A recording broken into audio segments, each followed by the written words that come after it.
children, now from today we will be starting a new chapter, chapter 10. After chapter 8, of course, chapter 9 comes, but that has been deleted from the portion. But still, one of these days I will be uploading its videos. There will be 3-4 videos of chapter 9 which cover the whole chapter. But I think apart from one school, most of the other schools are not going to do it. So if in case your school is doing it, you can go through those videos of chapter 9. Otherwise, so now we are starting chapter 10. Okay. Now in chapter 10 is one of the longest chapters of your book. Almost 5-6 exercises are there. And in this, the first exercise 10.1 is basically totally theoretical. Okay.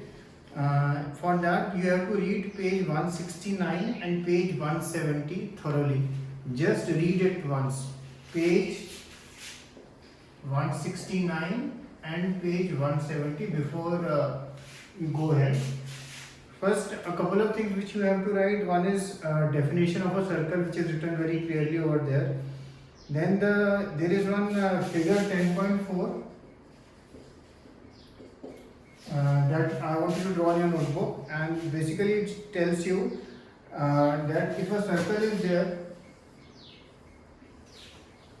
then this is known as obviously the interior, this is known as the exterior, ठीक है? And ये interior है, ये exterior है, and this is on the circle, okay? A circle divides the plane on which it lies into 3 parts. First is inside the circle, which is also called interior of the circle. Second is the circle, जो circle पे ये actual जो circle का जो है, and third part is outside the circle, which is also known as exterior of the circle. Of course, you must be thinking कि all these things are but quite obvious, तो हमें क्यों पढ़ रहे हैं? The reason is this is sometimes asked in fill in the blanks or MCQ. They will give you the options, so that is why we are doing it. Okay.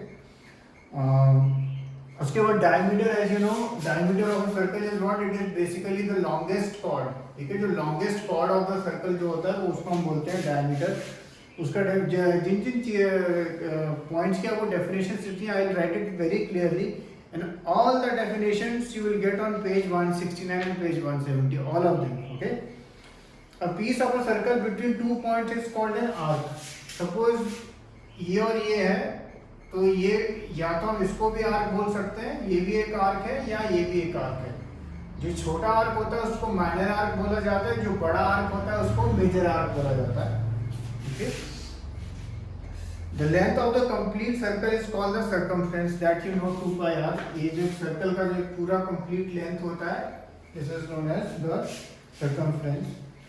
फिर एक जो दो लास्ट चीजें जो आपको 9th में नहीं use होगी, 10th में यूज होंगी, बट जस्ट इन्होंने लिखा है तो वो आपको जस्ट बता रहा हूँ. जैसे कोई सर्कल है, सपोज कि कॉर्ड डिवाइड करते हैं, तो ये वाला पोर्शन होता है, इसको हम बोलते हैं माइनर सेगमेंट, और जो ऊपर वाला पोर्शन होता है इसको हम बोलते हैं मेजर सेगमेंट.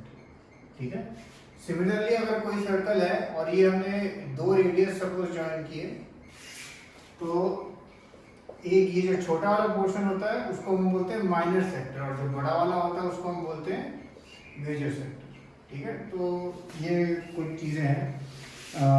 ओके. अब जैसे मैंने आपको कहा कि कैसे ये यूज होगा, फॉर एग्जांपल अगर एक्सरसाइज 10.1 देखिए, फर्स्ट क्वेश्चन है the centre of a circle lies dash of the circle. अब सेंटर ऑफ द सर्कल कहाँ लाई करता है, इंटीरियर की एक्सटीरियर?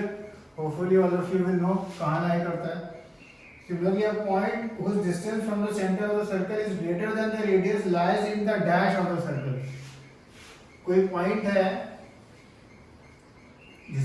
आपको मालूम है ये रेडियस होता है. ठीक है. सपोज ये OT है, ये 5 है, होता है suppose a point whose distance from the center of the circle is greater than the radius. Suppose कोई 6 सेंटीमीटर दूर है, तो ऑब्वियसली वो कहाँ लाई करेगा, you know it will lie outside the circle. अगर सपोज सेंटर से 3 सेंटीमीटर दूर होता, तो obviously it will lie inside the circle. Okay.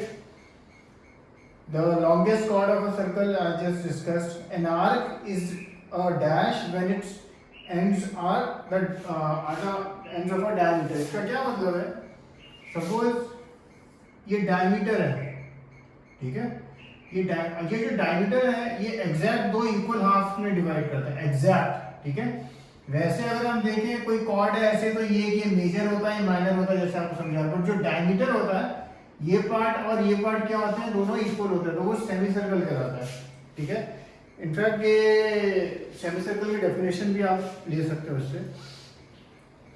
Segment of a circle is the region between an arc and the chord of a circle. The segment मैंने आपको बताया major minor, वही उसने बोला कि the segment of a circle is the region between an arc and the chord. Between an arc and the chord. Similarly, between an arc and the chord. A circle divides the plane into which it lies. जैसे हमने अभी देखा था, interior, exterior and on the circle. तो यानी कितने parts में divide करता है? 3 पार्ट्स में डिवाइड करता है। ओके, सो इसलिए आप पहले पेज 169 170 पढ़ लेना, और फिर ये जो है फिल इन द ब्लैंक, और उसके नीचे जो ट्रू फॉल्स है वो भी इसी तरह नहीं है, वो आप कर लें। This is basically exercise 10.1. Okay, अब हम आगे एक्चुअल नेक्स्ट में चलते हैं। हम सबसे पहले एक थ्योरम देखेंगे, थ्योरम 10.1, इसका हम प्रूफ भी लिखेंगे। ठीक है, थ्योरम 10.1 क्या कहती है? Equal cord of a circle subtend equal angles eight the centre. Basically ये क्या कर रहा है, सपोज ये कॉर्ड है AB, ठीक है, और ये कॉर्ड है CD, ये सेंटर वो है, ये सपोज 5 सेंटीमीटर है, ये सपोज 5 सेंटीमीटर है। तो ये थ्योरम का कहना है कि अगर ये कॉर्ड इक्वल है, जैसे ये भी 5 है, ये भी 5 है, तो ये जो सेंटर पे जो एंगल है डाल रहे हैं ये लोग, आपको ये प्रूव करना है angle AOB is equal to angle COD, ये आपको प्रूव करना है। ठीक है, और एक बार हमने ये प्रूव कर दिया, इसके बाद हमें एज अ फैक्ट ले सकते हैं। जैसे किसी कोई अगर सपोज एग्जाम में सम आता है इस तरह का, ठीक है, ये 7 सेंटीमीटर है, ये 7 सेंटीमीटर है, ये एंगल 70 है, ये AOBCD, ठीक है, ये 7 है, ये 7 है, और ये एंगल 70, और आपसे पूछा जाए what will be the measure of angle COD, then क्योंकि ये थ्योरम क्या कहती है, equal chord subtend equal angle, आप स्ट्रेट अवे लिख सकते हैं angle COD will be 70 degree by theorem 10.1, या equal chord subtend equal angle at the centre. एक बार ऑफ कोर्स अब हमें इसको प्रूव देखना है, इसका प्रूफ कैसे होगा। प्रूफ ऑब्वियसली आप में से it's one of the simplest proof. अगर आप देखें AO OB OC और OD, ये चारों लाइंस क्या हैं बेसिकली, अगर आप देखें ये सारे रेडियस हैं, और रेडियस ऑफ अ सर्कल क्या होते हैं, हमेशा इक्वल होते हैं। तो आप जैसे लिख सकते हैं AO equal to OC, OB equal to OD and AB equal to CD। तीनों साइड्स इक्वल है, therefore by SSS congruency triangle AOB is congruent to triangle COD। और अगर दोनों ट्राइंगल कॉन्ग्रुएंट है तो उनके बचे हुए सारे पार्ट्स जिनके बारे में हमारे पास अगर कोई इंफॉर्मेशन है भी नहीं, we can say they are congruent by CPCT, therefore angle AOB is congruent to COD।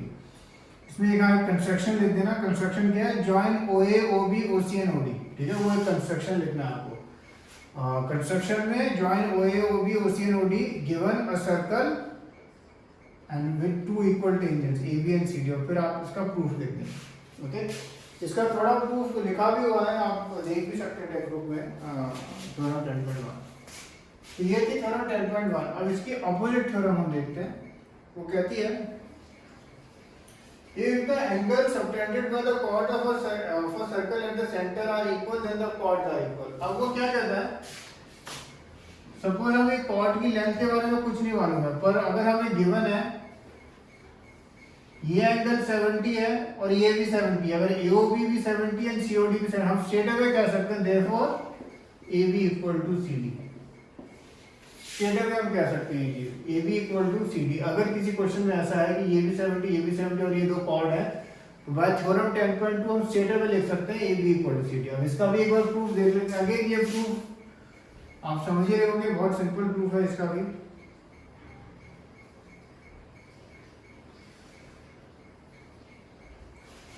अब आपको गिवन है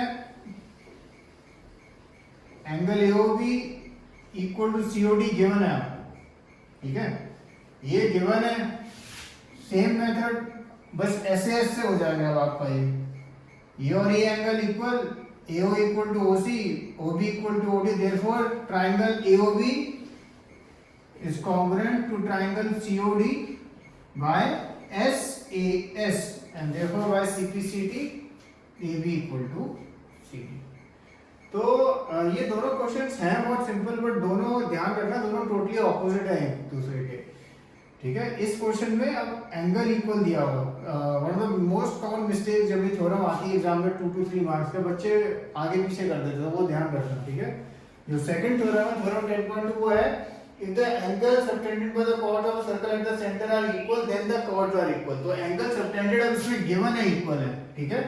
तो हमेशा इसलिए आप अगर आप लिखोगे ना गिवन टू प्रूव तो आपको इजी रहेगा, ठीक है। तो इसमें क्या प्रूव करना है आपको, AB equal to CD, okay. And construction क्या लिखेंगे आप, वही same, join AO OB OC and OD।